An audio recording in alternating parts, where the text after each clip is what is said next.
विघ्नहर्ता श्री गणेश, श्री गणेश, श्री गणेश। समुद्र मंथन के पश्चात जब असुर अमृत कलश को लेकर पलायन कर गए तो मामा जी श्री हरि नारायण अपने मोहिनी रूप में उसे पुनः प्राप्त करने में सफल रहे। वास्तव में देवी मोहिनी के सौंदर्य के पीछे छिपा था श्री हरि नारायण की वो छलपूर्ण योजना, जिसकी सहायता से उन्होंने सभी असुरों को अपने मुंह के पाश में बांध लिया था।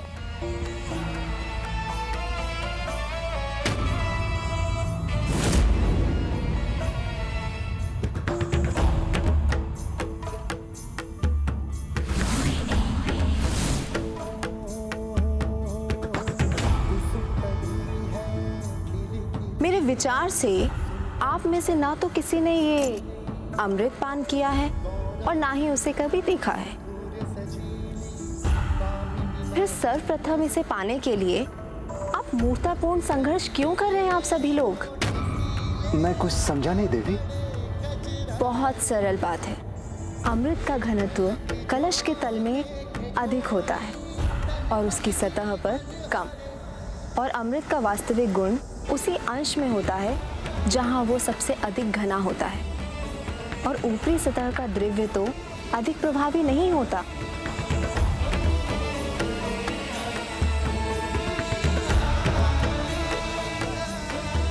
उचित कह रही हूं ना? मुझे इनके शब्दों पर पूर्ण विश्वास, इसलिए असुर राज होने के नाते मैं सभी असुरों को आदेश देता हूं कि अमृत वितरण देवताओं से आरंभ किया जाए। इस प्रकार मोहिनी अवतार के सौंदर्य से प्रभावित होकर असुरों ने उनकी समस्त अवस्थाओं को स्वीकार किया और उनके द्वारा पुनः चले गए। छल पर विजय तो छल से ही पाई जा सकती है लंकेश। किंतु नारायण भी ये भूल गए थे कि असुर भी छल में किसी से कम नहीं थे।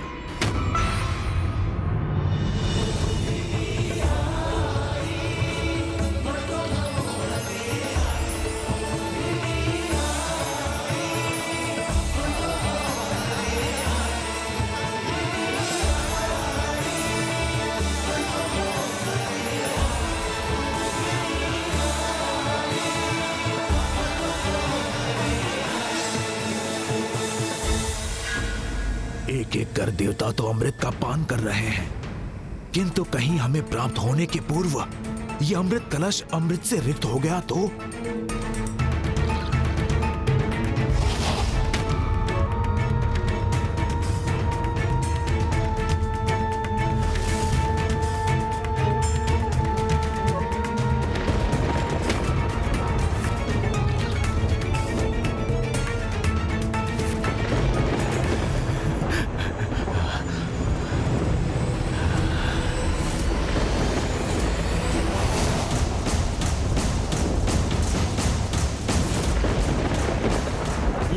ये देवता नहीं है।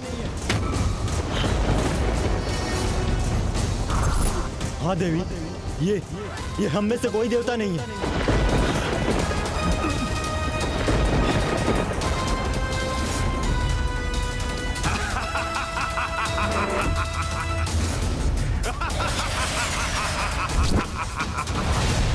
अमृत पान कर लिया मैंने।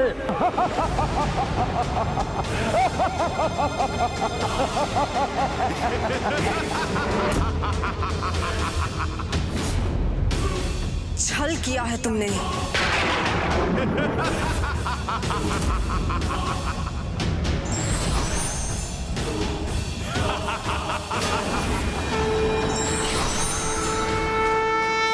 अब आप कुछ भी नहीं कर सकते, कोई क्षति नहीं पहुंचा सकता मुझे, क्योंकि अमृत पान कर लिया मैंने।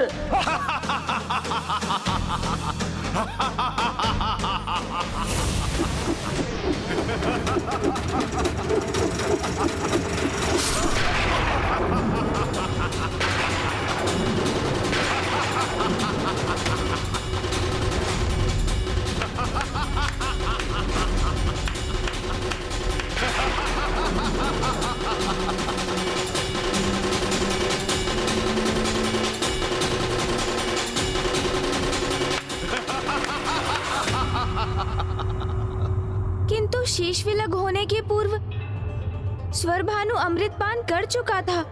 हाँ गौरी पुत्र, और इसीलिए उसका अंत नहीं हुआ था। उसके शरीर और उसके शीश जीवित शेष थे, और उसी दिन से सर्वभानु के शीश का नाम पड़ा राहु, और उसके शरीर का नाम हुआ केतु। और आज तक राहु सूर्य और चंद्रदेव के प्रति शत्रुता का भाव रखता है, और उन्हें प्रभावित कर सूर्य और चंद्र ग्रहण उत्पन्न करता है, क्योंकि उन्हीं दोनों के कारण ही तो पूर्व के स्वर भानु की योजना विफल हुई थी। और अन्य असुरों का क्या हुआ दशानन? वो अमृतपान से रुकने पर कैसे तैयार हुए? वो कहां तैयार हुए, और वो स्थिति एक युद्ध में परिवर्तित हो गई। किंतु अब तो देवता पुनः यथावत हो गए थे। नारायण के छल के कारण और श्रीयुक्त होकर उन्हें बल और अमरत्व दोनों पुनः प्राप्त हो गए थे। इसलिए उन्होंने सरलता से असुरों को पराजित कर स्वर्ग असुरों से छीन लिया।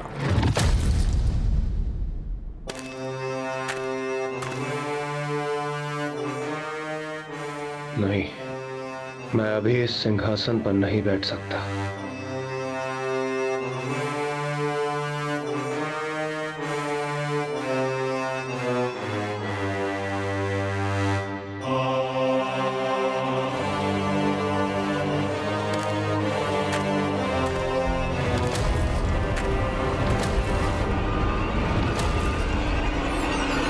विजय प्राप्ति के उपरांत भी इंद्रदेव अपने सिंहासन पर स्थित क्यों नहीं हुए?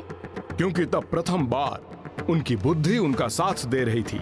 सिंहासन ग्रहण करने के पूर्व वो ऋषि दुर्वासा का आशीर्वाद लेना चाह रहे थे। सृष्टि के आप ही नाथ, शिव शंभु जय भोलेनाथ। लंबी आप सभी अब उचित मार्ग पर लौट आए हैं देवगण, और देवराज इंद्र, यह आपका अनुशासित आचरण ही है जिसके कारण आप सिंहासन पर स्थित होने के पूर्व मुझसे आशीष प्राप्त करने यहाँ पधारे हैं। इस घटना के उपरांत आप सभी को यह ज्ञात हो ही गया होगा कि जो अनुशासन को अपने जीवन का आधार बनाते हैं, उनकी पृष्ठ श्री हरि नारायण के कूर्म अवतार के समान शक्तिशाली और दृढ़ होती है। वो अपने प्रत्येक उत्तरदायित्व को निभाने में सक्षम हो जाते हैं, और जिनके व्यवहार में अनुशासन की शक्ति होती है, वो प्रभु नीलकंठ के समान हलाहल विष का पान करने में भी सक्षम हो जाते हैं। किसी भी कठिनाई का सफलतापूर्वक सामना कर उस पर विजय प्राप्त करने हेतु सबल हो जाते हैं।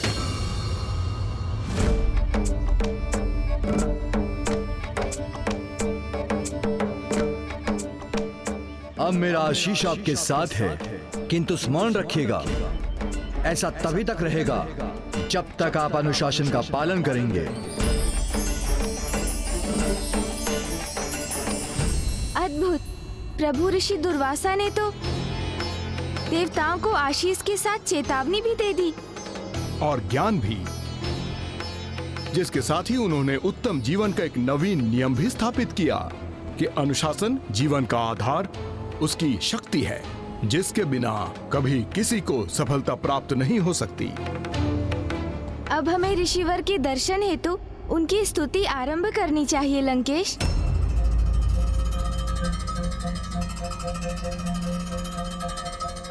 मेरा एक सुझाव है गौरी पुत्र, एक बार मैं आपको प्रभु के समस्त अवतारों की कथा सुना दूं, तब हम एक साथ ही सभी की स्तुति भी कर लेंगे। मुझे ऐसा आभास हो रहा है लंकेश, जैसे आपको भी भय है कि कहीं प्रभु ऋषि दुर्वासा आपको कोई कठोर शाप ना दे दें। नहीं गौरी पुत्र। किंतु आप क्यों चिंता करते हैं? क्योंकि आपने तो उनकी कथा ही सुनाई है। कोई भूल कहाँ की है जो आप उनके शाप के भागी बनेंगे? हाँ हाँ, सर्वथा उचित कहा आपने गौरी पुत्र। मैंने कोई भूल कहाँ की है? उचित है फिर तो प्रभु की स्तुति आरंभ करते हैं। हाँ, किंतु आइए ना लंकेश।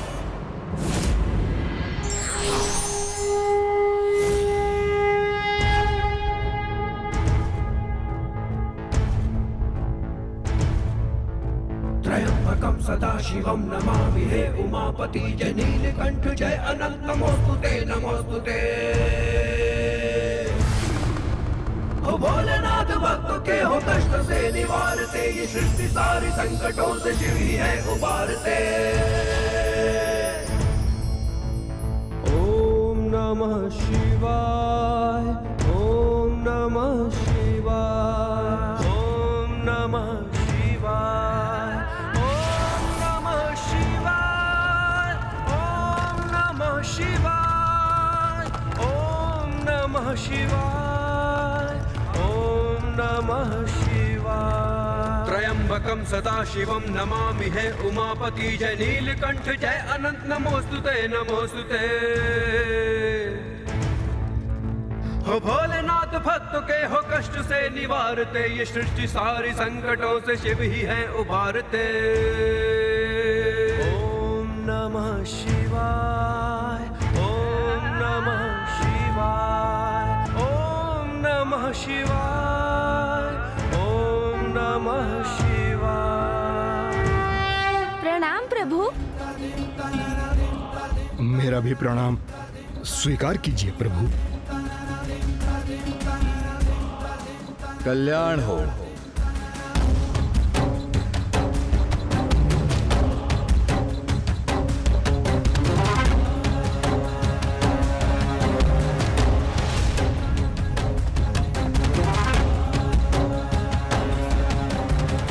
कहीं प्रभु ऋषि दुर्वासा भी मेरे हाथों में प्रभु शिव शंकर शंभू के आत्मलिंग को देखकर क्रोधित तो नहीं हो जाएंगे?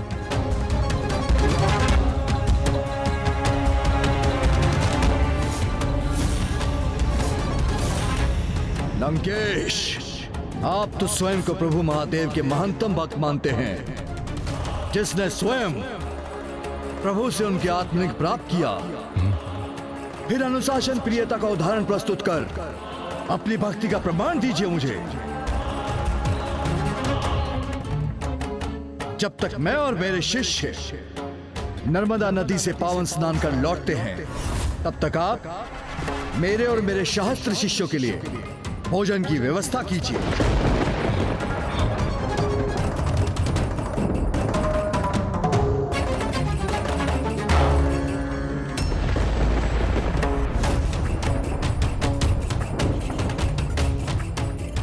और इसका स्मरण अवश्य रखना लंकेश कि मैं अनुशासन के प्रति कितना कठोर हूं। इसलिए यदि हमारे यहां लौटने तक आपने भोजन की व्यवस्था नहीं की, तो आज तक आपने जो भी प्राप्त किया, मेरे शाप के प्रभाव से वो सब कुछ खोने के लिए तैयार रहिए।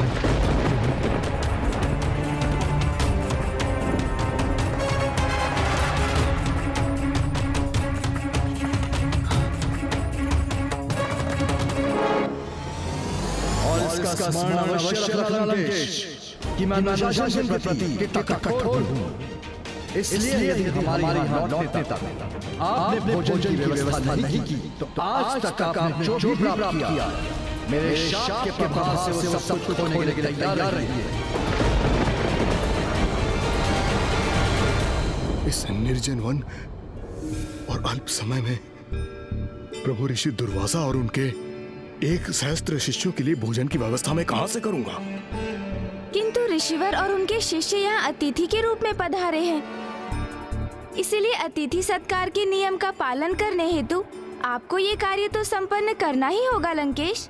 गौरी पुत्र, यहाँ तो मेरे पास यही फल हैं जो मैंने प्रभु के आत्मलिंग पर अर्पित किए थे। यदि मैंने ऋषिवर और उनके शिष्यों के भोज हेतु इन फलों का उपयोग भी किया, तो भी मैं उन सभी को एक छोटा सा भी भाग प्रस्तुत नहीं कर सकूंगा गौरी पुत्र।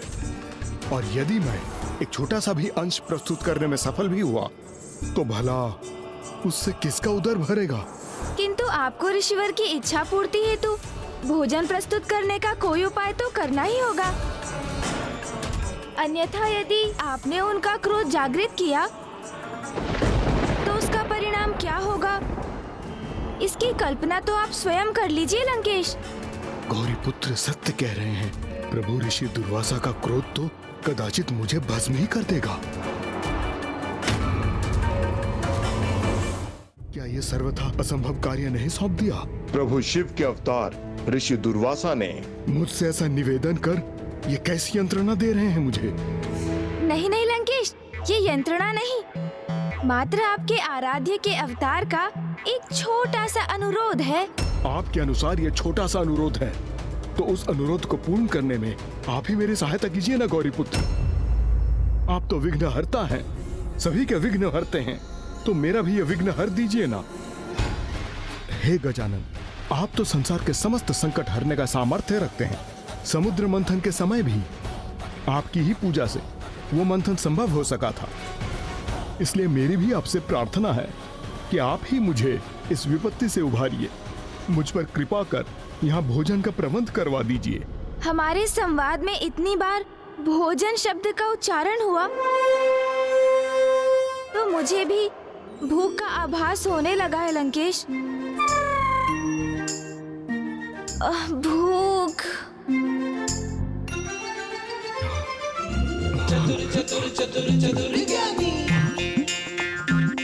लंकेश, मैं इन्हें ग्रहण कर लूं? मुझे ज्ञात है आप मुझे प्रसाद ग्रहण करने से कदापि नहीं रोकेंगे, है ना लंकेश? अरे तो मैं ग्रहण कर ही लेता हूँ। गौरी पुत्र, नहीं नहीं गौरी पुत्र।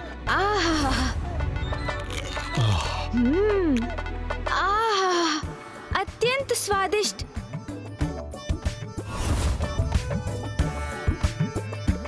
गौरी पुत्र, ये कैसा अन्याय है गौरी पुत्र। यहाँ मैं आपसे विनती कर रहा हूँ और आप स्वयं अपना ही उदर भर रहे हैं। अनुपम स्वाद है इनका। रुक जाइए गौरी पुत्र, रुक जाइए। गौरी पुत्र रुक ही नहीं रहे हैं। अब क्या करूं? गौरी पुत्र, भोजन की व्यवस्था करने के विपरीत आपने तो उसे ही अपना आहार बना लिया जो मेरे पास था। अति उत्तम। ये कैसी सहायता की आपने गौरी पुत्र? जैसे आप तो यही कामना कर रहे हैं कि मैं ऋषिवर दुर्वासा के प्रचंड क्रोध का भागी बनूं। कुछ भी शेष नहीं रहा। यहाँ निकट में जो भी था वो एकत्र कर लाया था मैं। फिर अब मैं भोजन की व्यवस्था कैसे करूं? अब प्रभु ऋषि दुर्वासा के शाप से मेरी रक्षा कैसे होगी? और वो आएंगे तो मैं? आएंगे नहीं लंकेश, वो तो आ गए हैं।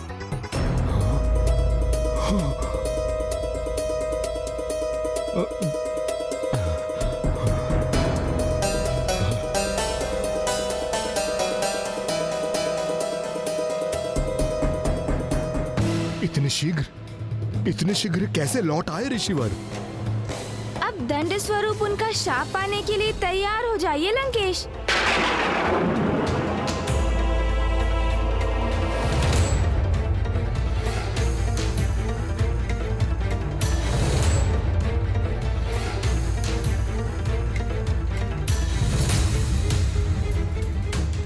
तो आपने अभी तक भोजन की व्यवस्था नहीं की लंकेश?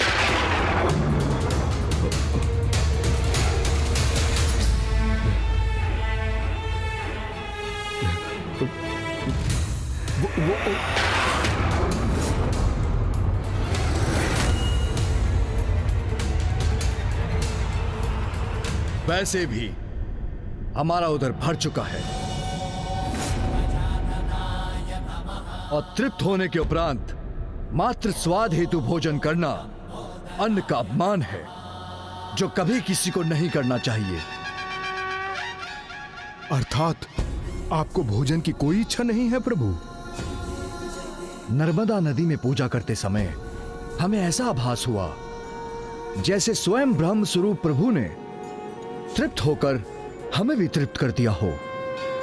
और सत्य तो यह है कि हमारी जीवा पर अभी भी इस वन के फलों का स्वाद है।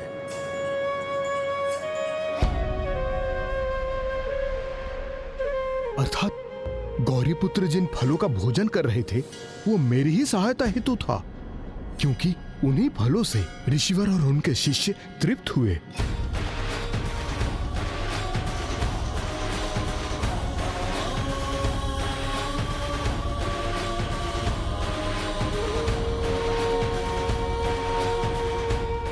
तो ये सब पार्वती नंदन गणेश जी की ही कृपा है।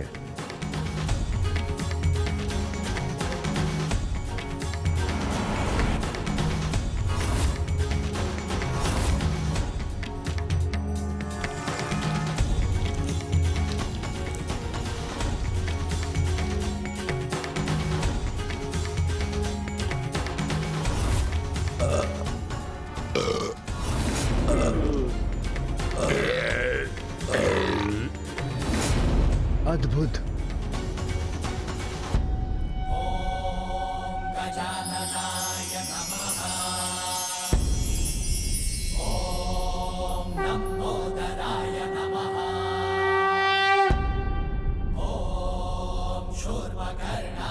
प्रभु,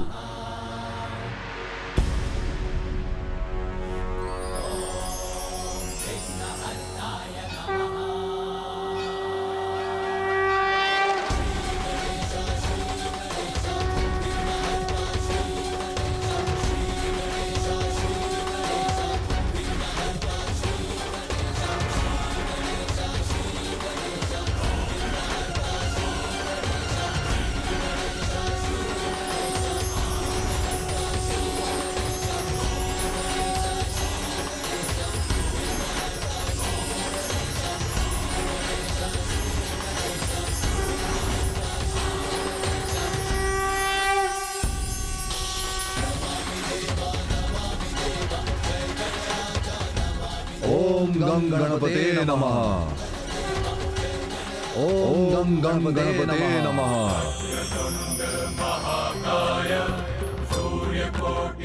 आपका कोटि कोटि धन्यवाद गौरीपुत्र। फल आपने ग्रहण किए, उधर प्रभु ऋषि दुर्वासा और उनके शिष्यों का भरा, और रक्षा मेरी हुई।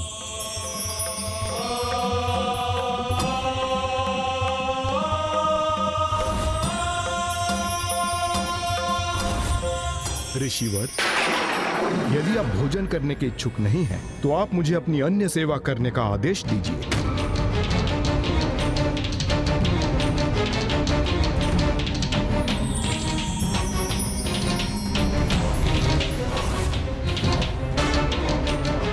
मेरे द्वारा प्रभु के दर्शन में व्यवधान उत्पन्न किया लंकेश ने। आप जो भी अनुरोध करेंगे उसे लंकेश रावण यथाशीघ्र प्रस्तुत करेगा, क्योंकि मैं तो कुछ भी करने में सक्षम हूं। आपको तो ज्ञात होगा ऋषिवर, लंकेश रावण ने प्रभु शिव शंकर शंभु को प्रसन्न कर उनसे उनका आत्मलिंग प्राप्त किया है, और आपको भी अपनी सेवा और अपनी भक्ति से प्रसन्न करने का सामर्थ्य है मुझ में। ये सामर्थ्य नहीं, अहंकार है लंकेश। आपके इस अहंकार के लिए आपको दंडित करना अनिवार्य है।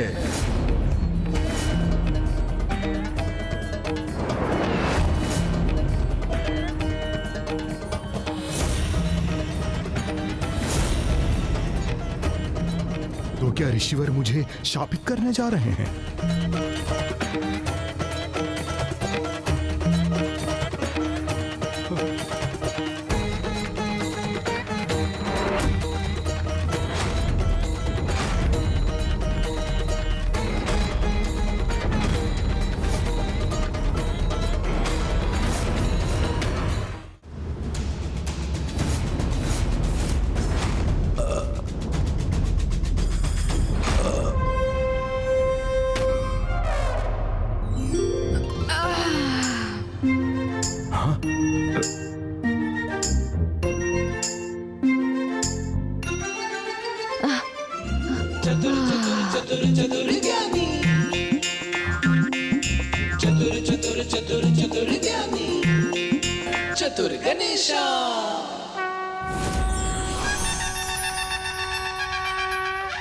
वैसे तो मेरे क्रोध से सदा संसार का कल्याण ही हुआ है, किंतु जब स्वयं प्रभु महागणाधिपति जी यहाँ उपस्थित हैं, तो फिर इस अवस्था में मेरे किसी हस्तक्षेप का भला क्या औचित्य है?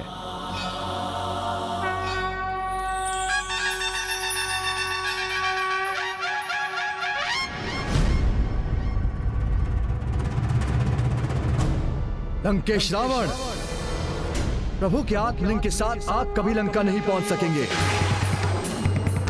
आत्मलिंग से वंचित कर मैं तो अभी आपको एक उचित पाठ सिखाने जा रहा था, किंतु पार्वती नंदन गणेश है आपके साथ।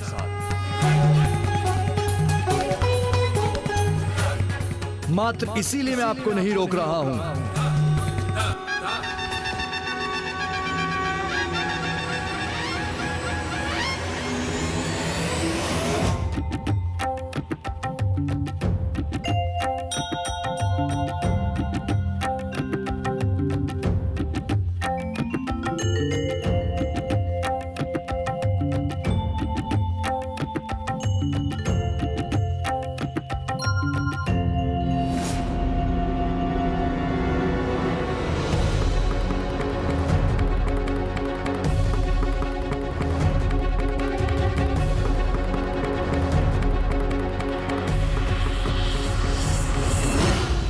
वास्तव में महान हैं गौरीपुत्र, विघ्नहर्ता हैं, जिसका साक्षी आज मैं स्वयं बना हूं। आपने मुझे प्रभु के सभी अवतारों की स्तुति करवाई और अब मैं आपकी स्तुति करने का इच्छुक हूं। आप अपनी इच्छा अवश्य पूर्ण करें लंकेश।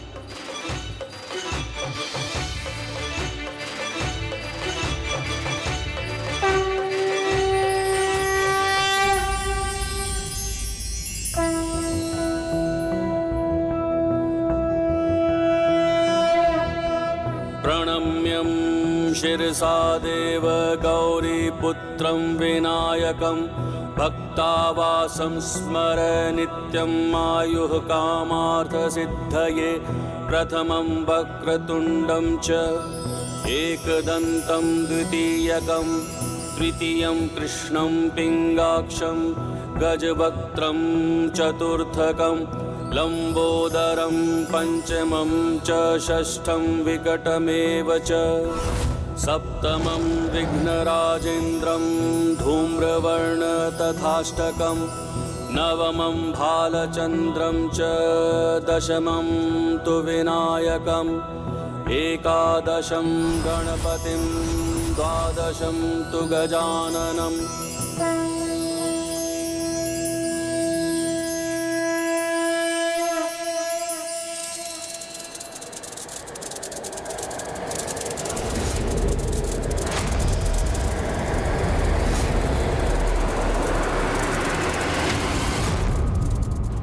लंकेश, कहीं आप पुनः मुझे संशय की दृष्टि से तो नहीं देख रहे हैं?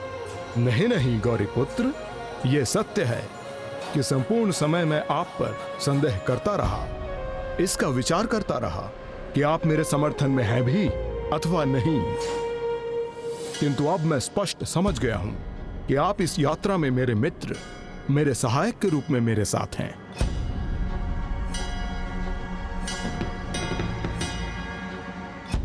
आज का दिवस ढलने में अधिक समय शेष नहीं है गौरीपुत्र, किंतु आज मैं सूर्यास्त के पूर्व प्रभु के आत्मलिंग के साथ लंका अवश्य पहुंचूंगा।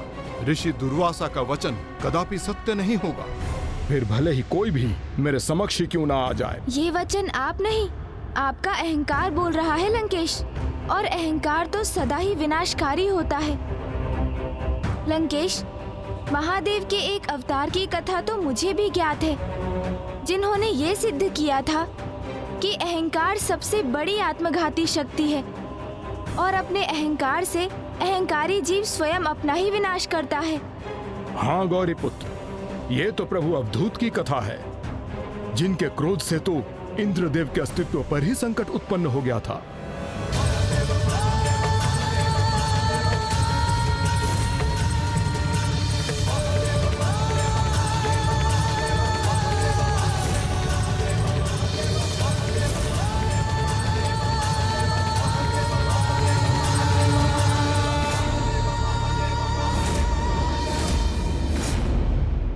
आपको प्रभु के इन अवतार की कथा ज्ञात है गौरीपुत्र, इसलिए आपके मुख से ही उनका वर्णन सर्वथा उचित होगा।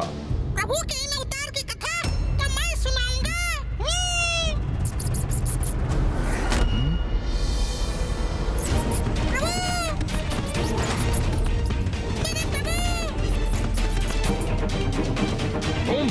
मूषक जी, आप? प्रणाम प्रभु। तुम यहाँ क्या कर रहे हो मूषक? वो मैंने प्रभु गणेश जी की स्तुति का श्रवण किया तो मुझसे रहा और तुम हमारा पीछा करने लगे। पीछा? नहीं नीलेश, मैं तो आपके साथ चल रहा था। किंतु आप क्रोधित क्यों हो रहे हैं? मेरे प्रभु प्रथम पूज्य गणेश जी के मित्र हैं आप। तो मैं भी उनका मित्र और सेवक होने के कारण आपका भी तो मित्र हुआ ना। इस कथा के मुख्य पात्र केवल देवराज इंद्र और महादेव ही नहीं, स्वयं मेरे प्रभु श्री गणेश भी हैं। तो ये कथा सुनाने का असर मैं कैसे खो सकता हूँ?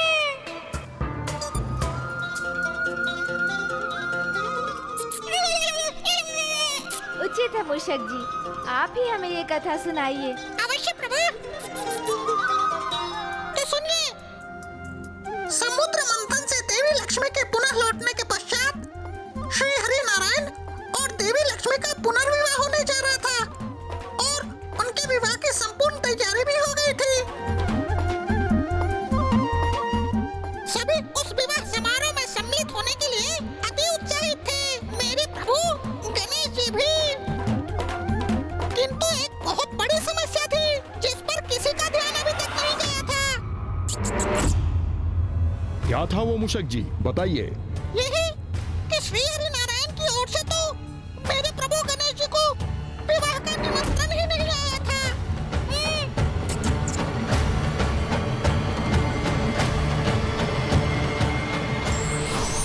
कब, कहाँ, कौन, किस महान कार्य से जुड़ेगा, ये किसी को ज्ञात नहीं होता।